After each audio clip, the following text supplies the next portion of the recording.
Hey. So I will be talking about containers today, but half of my presentation is not about containers. So first, who here have played with Linux containers? Okay, there are some people.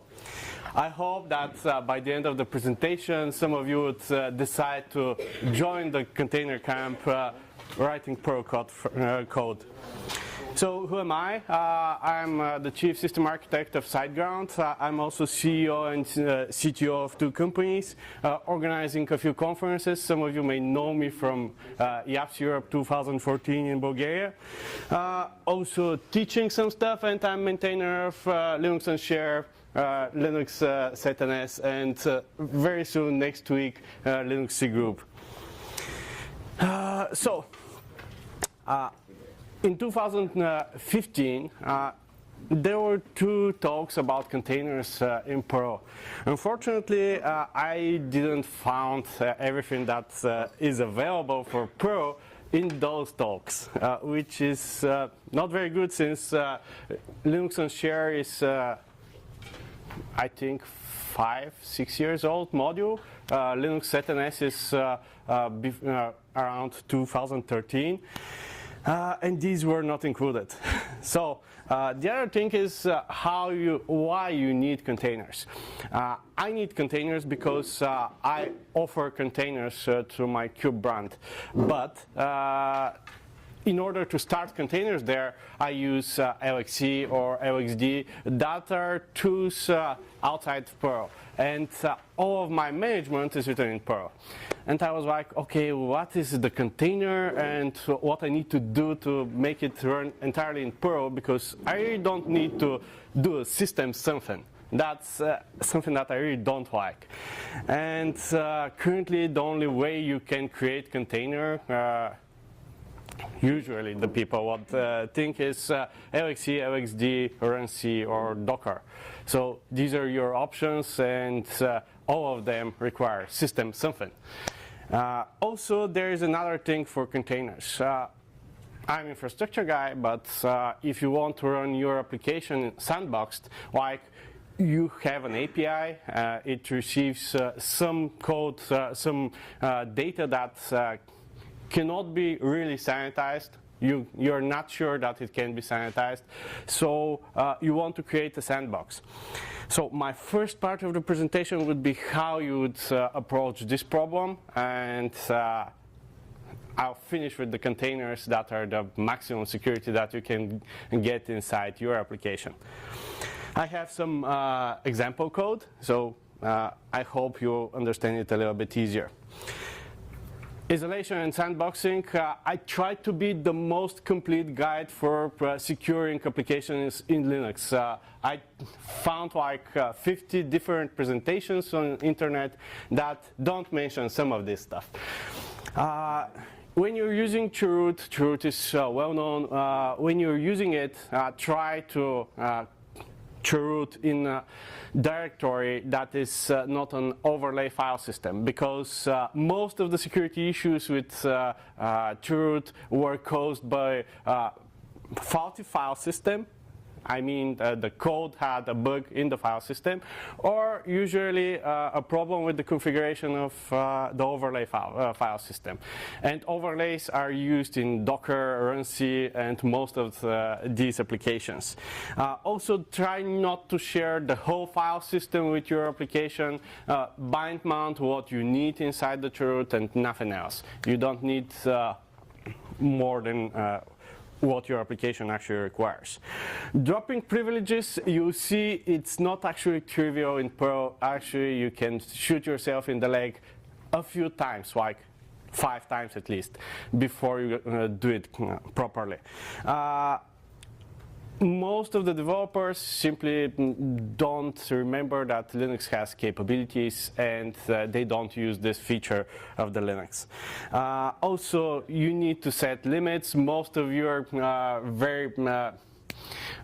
understand very well the your limits, but I don't think any one of you is using C groups for their applications. This is why I started writing the C groups module, because C groups are a very good set of limits that you can apply to multiple processes, not only to a single process.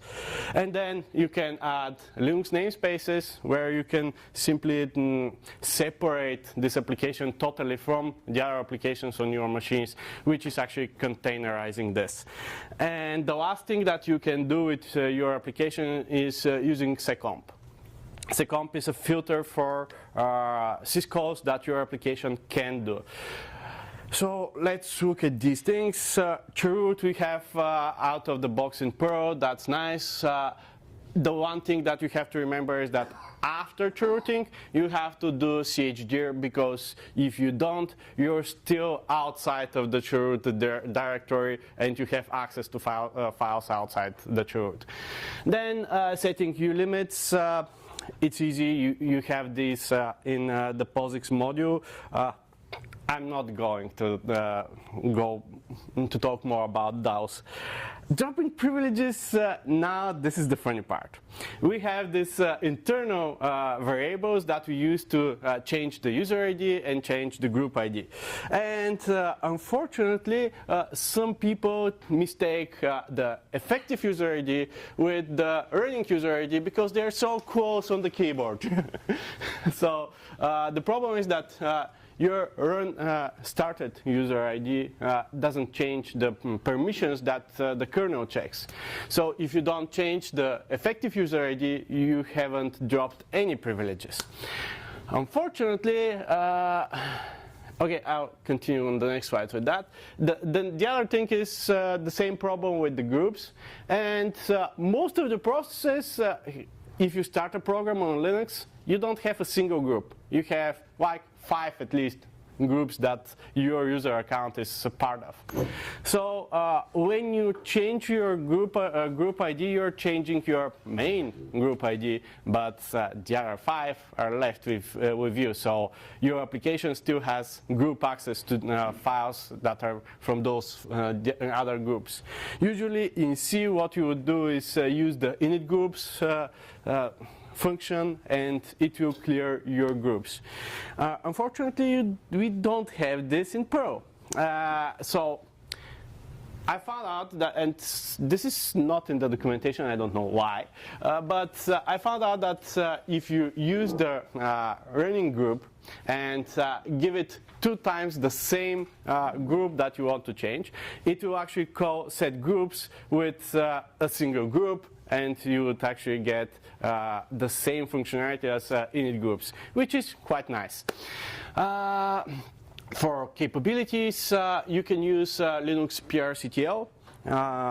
I'll show you in a bit.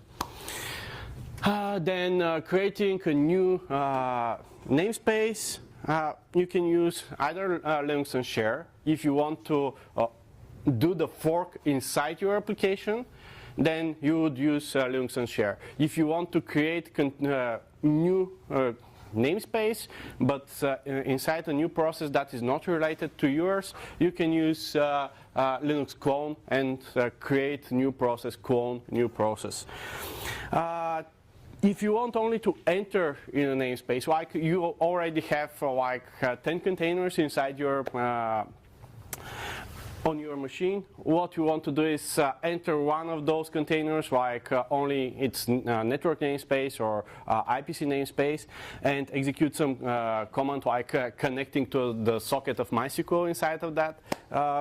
You can use Linux ZNS, and these are very, very easy. If you want to create a control group, you would use Linux cgroup. Currently, you would probably create the directory, initialize the control group, and a lot of other stuff in order to actually use that cgroup. Linux seccomp rules, you can use the Linux seccomp module, so we have this inside Perl right now. The proper way to actually drop your privileges would be something like this. You would first create the control group. A lot of the stuff have to be done before you actually drop your privileges. So some of these stuff can be changed. But for example, why we are creating the control group before routing? Because the control group would be usually mounted at sysfs cgroup, which is okay, but after you root, you don't have sysfs cgroup. If you bind mount that inside your root, you're exposing a lot of the kernel to the user. So this is something that you don't want to do. This is why you first create the control group outside of the root. If you want to create other directories for your application, you have to do that before you drop the privileges. Then you are setting the ulimits. When you do this, if, for example, one of the limits is for number of processes that you can have on one machine, when you set these limits and your application, you already have reached the limit, this will stop your application. This is why I'm setting the limits second. Maybe you can swap them first, so you can exit right away without doing any stuff on your file system. Then you're rooting. Then you may want to drop some of the syscalls that you want to do, you want to allow to the process, and you can drop some of the capabilities or all of the capabilities of Linux. I have an example for dropping capabilities, I think, in the presentation, so you would understand why. Then you are creating the namespaces.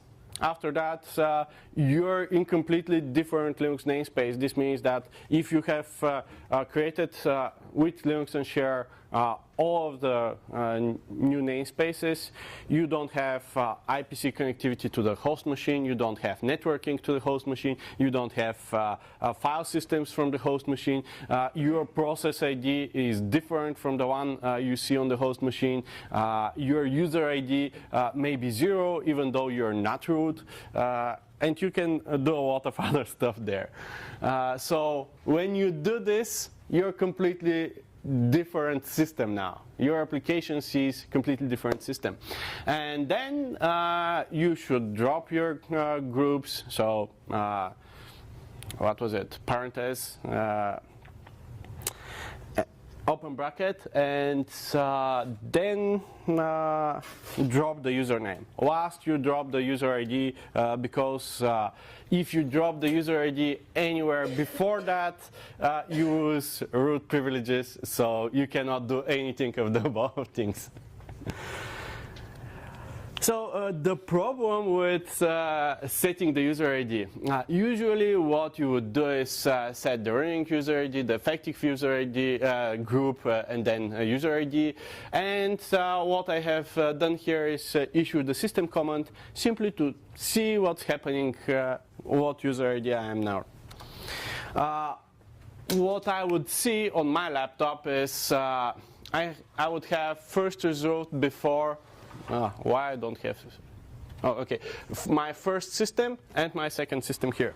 So my first system shows me the root. I'm root. I'm group root, and these are the other groups that I'm part of. After I switch to 1001, my wife's ID, I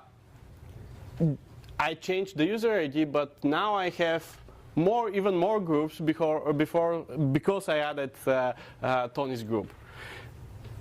As you can see, I changed the user ID, changed the group ID, but I'm still with the groups. So if I change the group ID properly now, what you would see here, usually what's happening is if you don't give it two group IDs here, it doesn't call set groups, and you simply do set git and nothing else. And set git doesn't change the other groups. So I think this creates a code to set groups. And now I'm left only with the groups of Tony. This is easier for me, and this is the proper way to do it. The other thing is I have a longer example. So this is my ping, which is a normal ping. It should show me if the host is alive or unreachable. I didn't show the whole code, but that's enough. So what I did is, I changed the groups properly, changed the user ID, and then issued system, right? What's happening here is that I see that I cannot access the socket. The net ping has a check for the effective user ID currently. I had to remove it just to show you this example. So usually you wouldn't reach this part. But after removing that, you see that you cannot create the role socket. This is because you're now user ID 99. And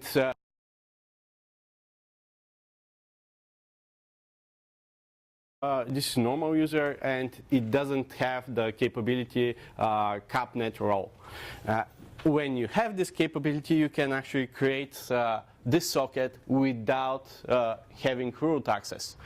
So if we add this line here after the system, before the actual ping, and this is using the PRCTL, setting the effective capabilities, net role, cap net role, to 1. When we have this, we can actually ping it. Why? This is a big issue for me because you shouldn't be able to do this. And I'll tell you why. Because now here, your user ID 99. And user ID 99 shouldn't have capability to set capabilities. But it actually did that with user ID 99, and we did the proper thing with the groups, so it's not the groups. The problem is here. When we are setting the user ID, it actually calls set EUID, so effective user ID, the library function set effective user ID. And this function changes your user ID, but saves your previous user ID in the saved user ID. Unfortunately, now your application can go back to root without a problem. And if your application can do it, somebody that is attacking your application also can do it. So this is your case here. If you don't actually use set UID directly to clean the saved user ID, you're fucked. So in order to do it properly, you need to include the setUID function from the POSIX module, because it's the only function that actually calls directly setUID. After you do this, oh fuck. Okay, after you do this, you can now you can't change the capabilities now, and it's all fine. It's all good. It's how we were expecting it. One other thing for capabilities, for those of you that are not used to capabilities, don't know how they work, you have the effective capabilities. This is a bit mask that combines all the capabilities that you have. Usually, root has all of the capabilities, usually. So the bit mask is all once. Then you have permitted capabilities. These are capabilities that you are allowed to receive if you start an application that has set file capabilities flag on it, like a file option. And then you have the inheritable capabilities, which is another mask, which is used when you're forking or executing another application. So you have this mask, and you can say, okay, I want to leave only capnet role. So you set only capnet role there, and then when you create a new process, this new process will have only that capability. But inside your application, if you do this here, like set the inheritable, it wouldn't change the outcome of the ping, because it is for the next process. This process has to drop his capabilities first. So you have to set the effective capabilities to 0 for everything except CapNet row. Okay?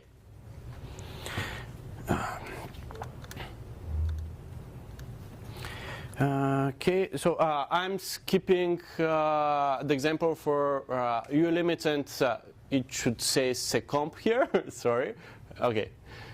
And we are continuing now with the containers part, right? Creating namespaces with Perl and control groups with Perl. Usually what you would have is a parent and a child process. And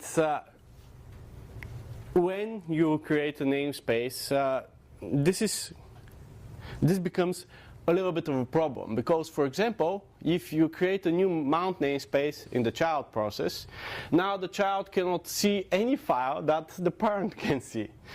If you haven't mounted before that, bind mounted some of the file system to the new root that this child process sees, you cannot actually, from the child, you cannot see any file. If the same happens for every namespace. Like if you create a socket in the parent and expect to access it from the child Unix socket, you cannot, because when you switch to the new IPC namespace, this socket doesn't exist at all. Like these numbers here, these are internal numbers from the kernel for the namespaces that you're currently using. So if these are not the same numbers on both of your processes, you don't have access to this information. Networking. If you create a new network namespace, keep in mind that you would only have you wouldn't have any interfaces there. You have to create interfaces like loopback, you have to create ETH0, you have to create routing inside of that. Currently in Perl, we don't have libraries for this, which is something that I really hate, and I'm working on that also. Because in order to configure the network interface inside this new network namespace, I have to issue IP root commands. And this is only system, system, system, system. And Perl is not system, right? This is not very good. PID namespace and user namespace. For the PID namespace, for example, if these are the PIDs inside on the host machine, inside the new namespace for the child, your process ID can be completely different. Like it can be 0, it can be 1, it can be any other PID number. So all of this is a problem of communication between the parent and the child. And when you create a container like with Docker or LXC or LXD, the problem is that it's even bigger, because these parent and child are not actually parent and child. You have to separate your application in two. You have to have a daemon on the host machine, a daemon on the client inside the container. You have to think about some TCP/UDP connection between those, simply to make them talk. So this is a very big problem. Yep. Yeah, also when you change the PID namespace, you cannot even send signals to this process, which is very, very, very bad. Okay, so if we don't unshare all of the namespaces, this process can actually access different parts of your operating system, like if you haven't created a new network namespace, it still has access to the network on the same host. So, for example, if you want to run your application on the same port in different containers, and if you haven't created a new network namespace, after the first application binded, for example, to port 80, every other application wouldn't be able to do. The same goes for sockets and shared memory and stuff like this. Now, what we had missing in Perl. First, list of supported namespaces. I'm adding this in the next release of Linux on Share. I'm not sure if I should put it there or create a new module, but listing all the namespaces that you currently support. Your kernel can be configured to only have, for example, user namespace or network namespace, but not all 5 of the namespaces that you have, or I think maybe 6. So if you want to see what you're supporting, you have to cut this file. It's obviously easy to open the file in Perl. Also, if you want to see what control groups you support, there are CPU sets, CPU, memory, block I/O, network COS, and a lot more. If you want to see what the current kernel supports, you have to open this file. In the Linux cgroup module, you simply call cgroup list, and it tells you now what control groups you currently have. Also, when you're creating a new cgroup, you actually have to create a directory with inside the mount of the cgroup. There is different way of mounting the cgroups. One is to mount all of the cgroups in a single directory and create subdirectories with different cgroups. Or you can mount only, for example, CPU set in one directory, memory in another directory, block I/O in third directory. And when you create one directory in for example, the CPU set, you have only CPU set control group set up for this. And you have to go to the other directory for the memory, the other directory for the block I/O. Unfortunately, systemd does this stupid mounting, so I had to support it. It's easier when all of your files are in single directory like this. So creating a new control group is nice. You're only creating a directory. But if you haven't set same behavior to 1, you have to set up the control group, because you cannot put the process inside of it, because it doesn't contain any CPUs or memory. So if you put a process there, it cannot be scheduled anywhere. So it doesn't, the kernel doesn't allow you to put process there. So if this is not set to 1, here you would normally cut this file, which is from the main C group, and put the information into the new C group, CPU set CPUs. Again, the same thing for memories. These are the actual memory banks that you have on your machine. And once you have put all of them or some of them to the new control group, now you can actually push a process there. And putting a process is quite easy. You simply echo it inside the tasks file. Now, I'm going to show you in a bit how you can create this in Perl. First, what we usually do now is outside processes using system to create the container, and inside the container we start this process. The problem here is that even if your application is the only thing that resides in this container, you would use LXC create, LXD, or Docker, which is a daemon that is creating your containers, and a command that is connecting to this daemon and telling it, okay, I'm starting a new container, and this new container you have to monitor. This is something that your application would want to do, monitor its its children, but you can't, because you're like connecting to another virtual machine now, and this is breaking your connection of your code. So let's look at something very simple, an application that is forking, and we have a bidirectional pipe inside of it. This is directly from the Perl programming book example, so it should be okay.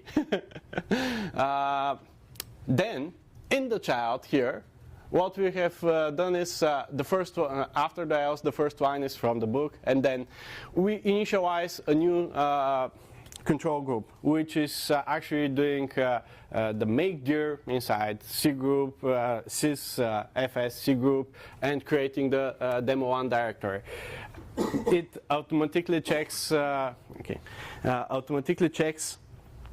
if you have enabled sane behavior, and if you haven't, it automatically gets all CPUs and memories from the previous C group, the topmost C group, and initializes your demo1 C group.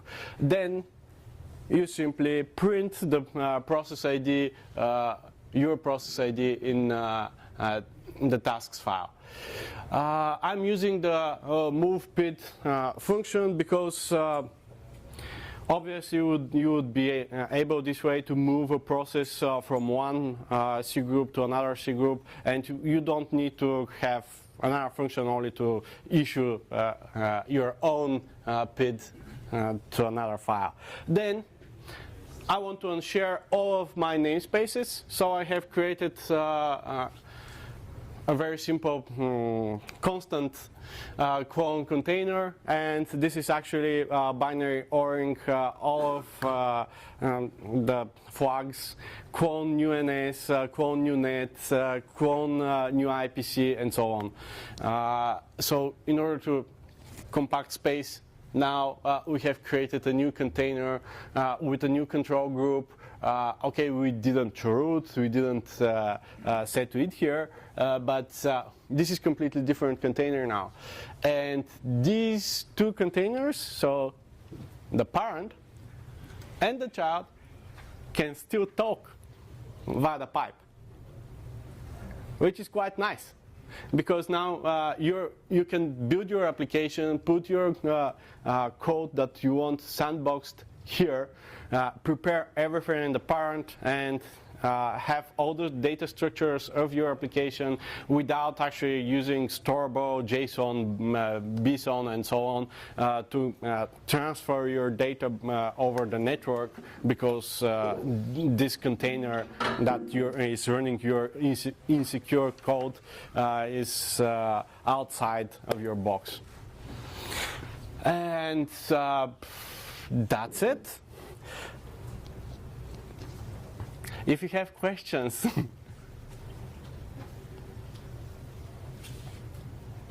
Really, no questions? I once did a similar thing, and one of the things I found out is if you separate processes, I mean, the problem is if you have a server starting from, which should not be root, and then you need to become root in order to do all these nice things again. So you need a set UID and script in the middle. Yeah. Script doesn't work on Linux, so you need a safe wrapper. Yeah. The first thing you should do in the Perl side then is to reduce yourself to whatever safe grounds and bail out if you don't manage. Yeah. One of the implications I found is that you can't. You break the. It's a nice model, it worked, but you break the signal chain though. Because you can't, from the parent and to the signal the grandchild. Yeah, you can't. Yeah, you can't. Have you found a solution for that? Just set up already. No, you can use the bidirectional pipe, and that's it. You can talk to your application, but you cannot send signals. One other thing is what I have done for me is when the child is created, it sends its PID. Its process ID back to the parent, but from that PID, the parent actually can see which is the child inside the container, and that's it. The only solution I found is to if a process was hung, I mean completely screwed up, to really send out a second process afterwards. Yeah, but how can it hang up in the beginning of it? It shouldn't be able to do this. Then it wouldn't start at all. No, but if you have a long-running task. Yeah, if you have a long-running task, but if you already know the process ID from the parent, which is still root, you can actually do whatever you want on the child. If the parent is root, yes. Yeah, but you have to leave the parent as root, that's it. Or you can simply leave a few capabilities for the parent. Like in the example I showed, we don't drop capabilities at all, even in the child, but we should. And in the parent, when we are dropping capabilities, we can actually drop only the capabilities that we don't need. And if you need, for example, signaling, it's bad because you would need cap sysadmin, which is like half of the kernel. We still have a few minutes if someone wants to ask a question. I forgot to show you setNS. setNS is similar to unshare. The difference is that you actually enter inside the container. So you have to have a container that is already running somewhere, like your application is running inside one container. This is how you can actually do signaling inside the container, like you're changing the namespace, the PID namespace, to the one of your application, and you can safely, with normal user ID, like 99, send a signal to your application. So again, this is another way to approach your problem.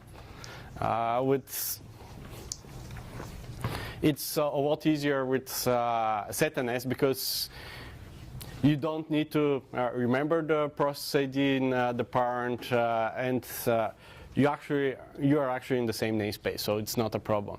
You have similar issues with shared memory. For example, if you want to change the certain things in the shared memory of another namespace, you have to enter there. So you would usually have a Docker command or LXC attach, and then you would run a Perl script that you have copied inside this container, right? Now with Linux setNS, you can simply do, okay, setNS to this network namespace of this process, and that's it. Anything else? Okay, thank you. Thank you.